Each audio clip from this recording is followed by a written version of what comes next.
Shalom, familia sefardí.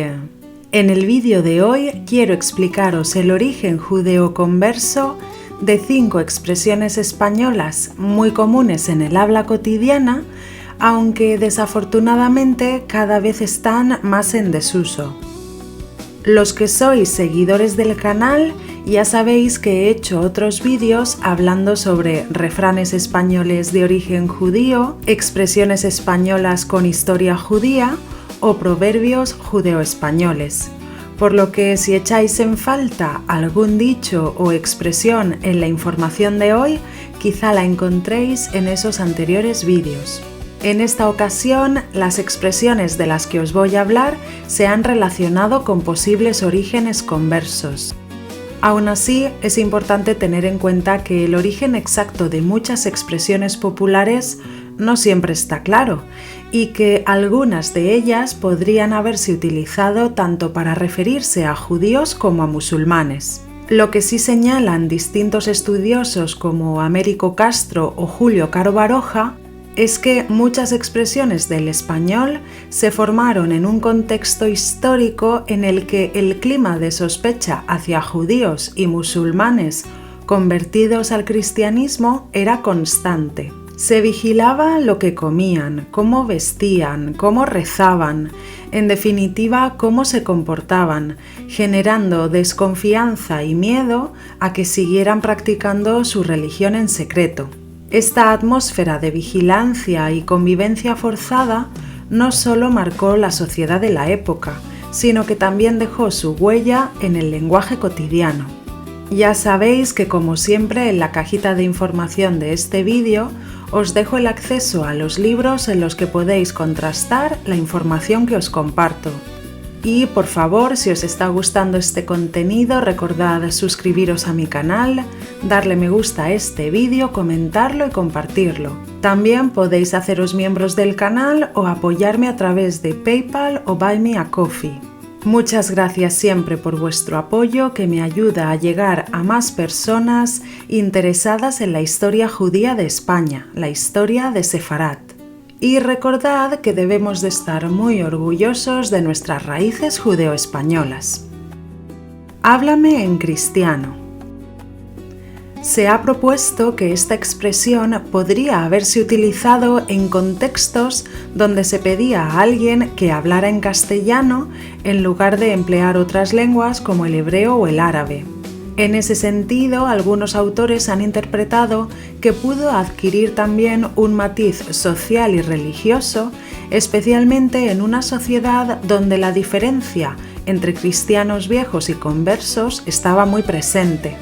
Según Américo Castro, muchas expresiones que exaltan lo cristiano reflejan esa división cultural, mientras que Julio Caro Baroja subraya hasta qué punto lengua, religión e identidad estaban estrechamente vinculadas. Así que decir háblame en cristiano implicaba expresarse dentro de lo que se consideraba correcto socialmente. Con el tiempo la expresión perdió esa connotación religiosa y hoy la usamos simplemente para pedir claridad o simplicidad, a veces con humor o impaciencia. Por ejemplo, no entiendo lo que dices, deja de usar palabras tan rebuscadas, háblame en cristiano. ¿Qué estará rezando? Se ha sugerido que esta expresión podría estar relacionada con la época de la Inquisición, cuando algunos conversos rezaban en voz baja o de forma discreta para no levantar sospechas. En ciertos procesos inquisitoriales, cualquier práctica religiosa que se saliera de lo habitual, como susurrar oraciones o hacerlo en privado, podía interpretarse como un indicio de religiosidad oculta.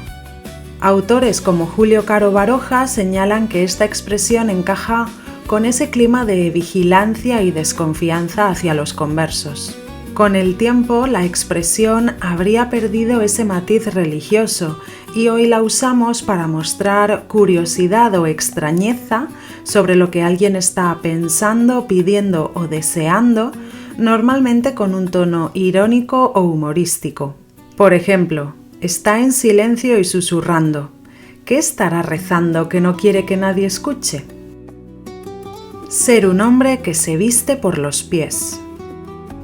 Esta expresión se ha relacionado con las diferencias en el tipo de vestimenta entre las comunidades religiosas en la España medieval y moderna, donde judíos y musulmanes solían llevar prendas como túnicas, mientras que en el ámbito cristiano se fue imponiendo progresivamente el uso de prendas ajustadas como calzas o pantalones. En este sentido, algunos autores señalan que la forma de vestir podía funcionar como un marcador de identidad cultural y religiosa, tal como explica Julio Caro Baroja. En esa línea, vestirse por los pies habría pasado a asociarse con la idea de ser una persona seria, responsable y de fiar, acorde con los valores tradicionales. Por ejemplo, confío plenamente en él para cerrar el trato. Es un hombre de palabra, de los que se visten por los pies. Por los 4 costados. Este dicho se ha relacionado con el contexto de la limpieza de sangre, en el que los conversos debían demostrar la pureza de su linaje, tanto de sus abuelos paternos como maternos. Algunos estudiosos, como Américo Castro, señalan que muchas expresiones vinculadas a la idea de totalidad o pureza pueden entenderse dentro de esa mentalidad obsesionada con la distinción entre cristianos viejos y conversos. Hoy la usamos para enfatizar que algo o alguien se muestra de manera clara, total y evidente en todos sus aspectos. Por ejemplo, se nota que es honesto por los 4 costados, nunca oculta nada. Hoy no estoy muy católico. Según Julio Caro Baroja, en la mentalidad religiosa de la época, el término católico estaba estrechamente ligado a la idea de ortodoxia, es decir, a comportarse conforme a lo que se consideraba correcto dentro de la fe. En ese contexto, la ortodoxia podía funcionar también como un criterio social, especialmente en una sociedad donde la sospecha sobre los conversos estaba presente. Por su parte, Henry Kamen señala cómo durante la Inquisición la ortodoxia religiosa se convirtió en un importante marcador o medidor social. De hecho, hay referencias de que los inquisidores visitaban a aquellos conversos sospechosos de judaizar y calificaban, según su comportamiento, si ese día estaban muy católicos o poco católicos y actuaban en consecuencia. Con el tiempo, ese significado evolucionó hacia un uso más cotidiano y figurado. En la actualidad se usa coloquialmente para indicar que alguien se siente mal físicamente, está indispuesto o de mal humor. Por ejemplo, hoy no estoy muy católico, necesito descansar un poco.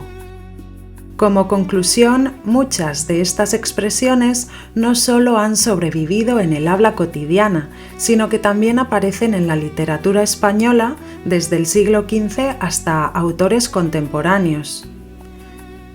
Esto demuestra hasta qué punto forman parte de nuestra manera de expresarnos como resultado de un contexto histórico marcado por el control religioso, la vigilancia social y la obsesión por la ortodoxia.